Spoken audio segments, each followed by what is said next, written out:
En 1919 tuvo lugar un evento que cambió para siempre la historia de la física contemporánea. Un grupo de astrofísicos organizó una expedición a una isla de África para comprobar por primera vez si la teoría de la relatividad general de Einstein era correcta. Su idea era utilizar la sombra de la Luna durante un eclipse solar para observar las estrellas situadas al otro lado de nuestro Sol. Si la teoría de Einstein era correcta, la luz de esas estrellas se curvaría ligeramente al pasar cerca de nuestro astro y su posición aparecería desplazada en el cielo. Y fue justo eso lo que sucedió. Por primera vez, aquellos científicos pudieron ver cómo el espacio-tiempo se curvaba delante de sus telescopios. Debió de ser un momento emocionante. Y sin embargo cuentan que cuando se lo contaron a Einstein, él reaccionó sin ninguna sorpresa. En plan, no, sí, yo ya lo sabía. Es más, dicen que cuando una colega suya le preguntó qué habría pasado si su teoría no se hubiese confirmado, él dijo, bueno, pues que en tal caso lo habría sentido mucho por Dios, porque su teoría era correcta. Bueno, está claro que Einstein tenía la autoestima alta, ¿vale? Pero por lo menos exageraba, ¿no? O como mínimo sabemos que si aquel experimento no hubiese confirmado su teoría, hoy no estaríamos hablando de ella porque la relatividad sencillamente no sería correcta. Pero lo que nos viene a contar esta anécdota es que la belleza de esa teoría era tan importante para Einstein, hacía que todo encajase tan bien que le habría costado enormemente renunciar a ella. Y es algo que a todos nos ha pasado alguna vez, ¿no? Esa emoción, ¿no?, de estar convencido de algo.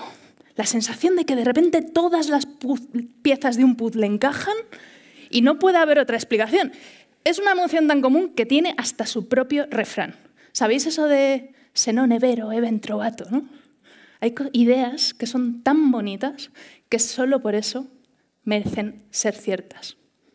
Es una emoción muy poderosa, una emoción muy humana. Y quizás por eso uno no espera encontrársela en el mundo de la objetiva ciencia. Y sin embargo, pues Einstein no ha sido ni muchísimo menos el único científico en hablar de la belleza de su teoría. Esta, por ejemplo, es una frase de Dirac. Dirac, otro de los popes de la física contemporánea, decía darle más importancia a la belleza de una ecuación matemática que al hecho de que se confirmase experimentalmente. Alguna vez hizo suyos los versos de un poeta, John Keats, que decía que verdad es belleza y belleza es verdad. También Heisenberg, ¿no?, otro de los grandes físicos del siglo XX, el autor del principio de incertidumbre. Él decía que encontraba en la belleza de sus teorías siempre un síntoma de verdad. Y ni siquiera tenemos que irnos a los premios Nobel para encontrar esta idea, ¿vale? Yo estudié en la Facultad de Física y en la de Bellas Artes y puedo deciros de primera mano que escuché muchas más veces exclamar «qué bonito» a los profesores de física que a los de Bellas Artes. Eso es así.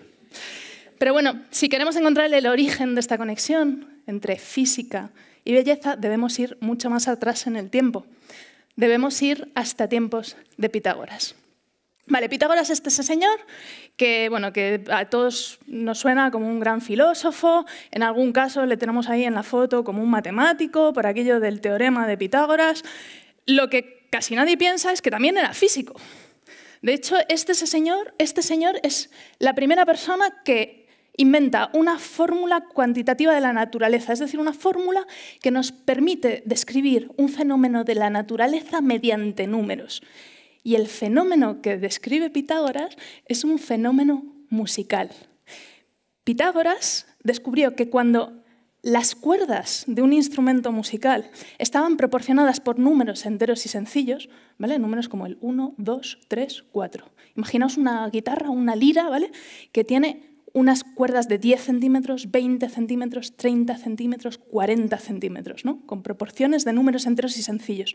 Bien, pues si tú tocas esas cuerdas, todas juntas, suenan bien. Producen un acorde que en música se conoce como acorde consonante. Sin embargo, si utilizas números rarunos, ¿vale?, números en plan 12,4 y 13 multiplicado por pi, vale, pues entonces resulta que tocas esas cuerdas y ese acorde resulta disonante, resulta desagradable.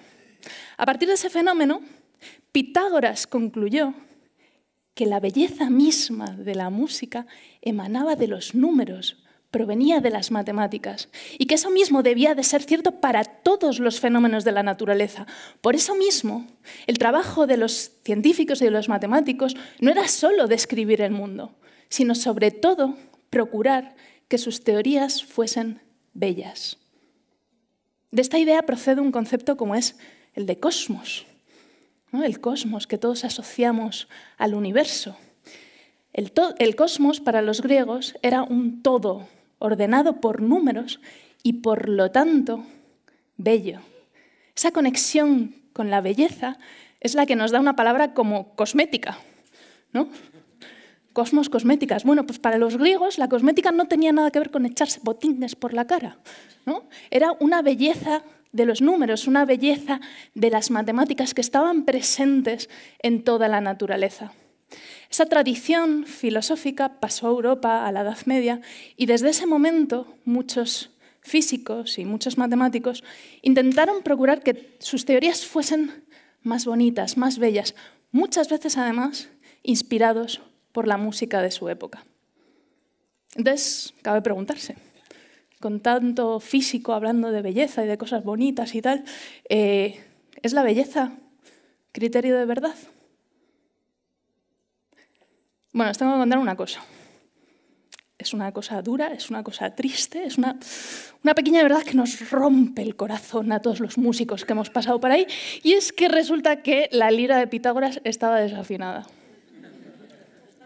O sea, no me malinterpretéis, en general sonaba bastante bien, ¿vale? Tú más o menos podías tocar algún acorde, pero tú cogías los números perfectos matemáticos de Pitágoras y afinabas do, re, mi, fa, sol, la, si. Cuando volvías al do, resulta que no cerraba la cosa.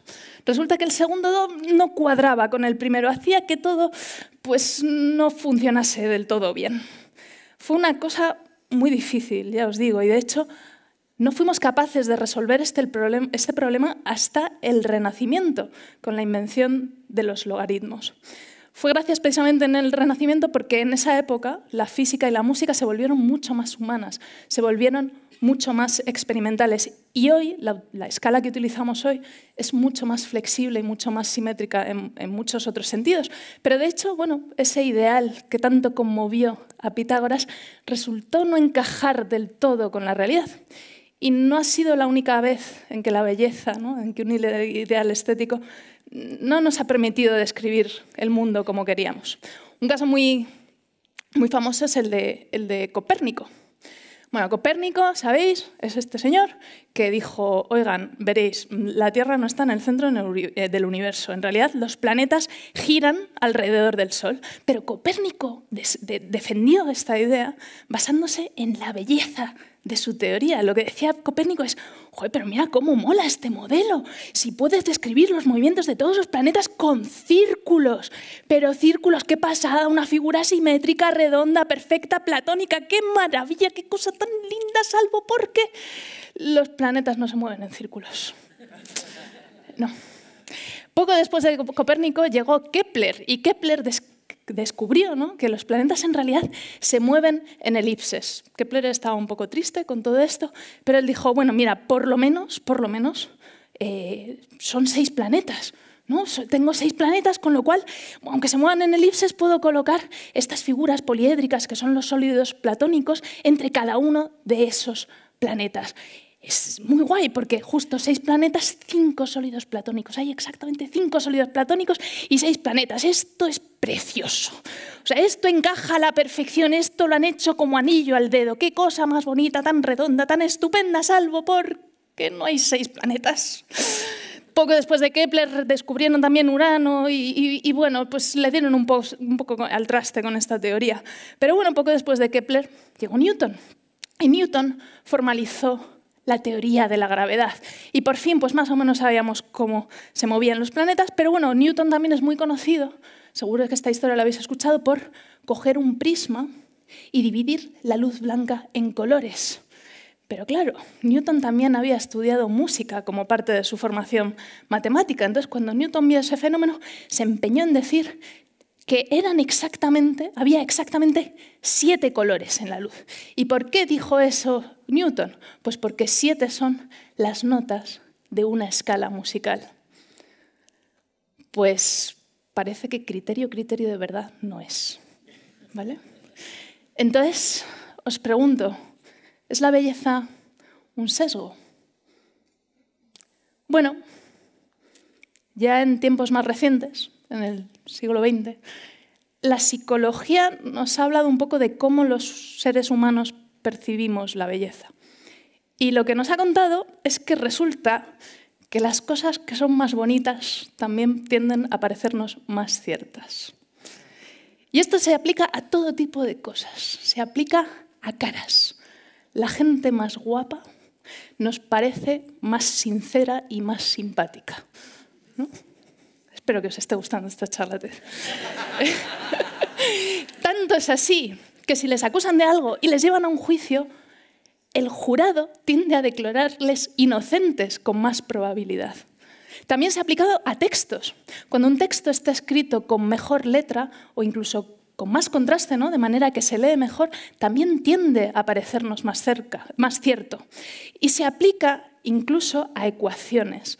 Cuando nos presentan una ecuación de manera simétrica, tiende a parecernos más correcta. Nos cuesta más encontrarle el error.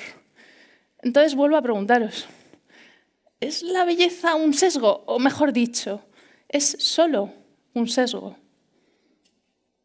Bueno, yo no me atrevo a concluir tanto. Creo que la belleza es más cosas. Como humanos, la belleza nos conmueve, nos inspira, ¿no?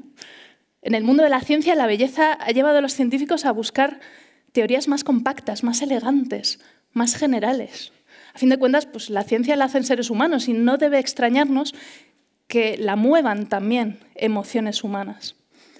Además, para mí la ciencia es algo así como la belleza, digo, es algo así como la usabilidad de las ideas en ciencia. Lo principal de una teoría científica es que funcione, ¿no?, que describa la realidad, que se ajuste a los experimentos. Pero si además de ajustarse a los experimentos es capaz de describir esa misma realidad de manera más elegante, más sencilla, más compacta, esa misma teoría va a ser mucho más fácil de aplicar, va a ser mucho más fácil de compartir, va a ser mucho más fácil incluso de pensar. Las teorías más bellas en ciencia economizan nuestro pensamiento, nos permiten explicar más con menos.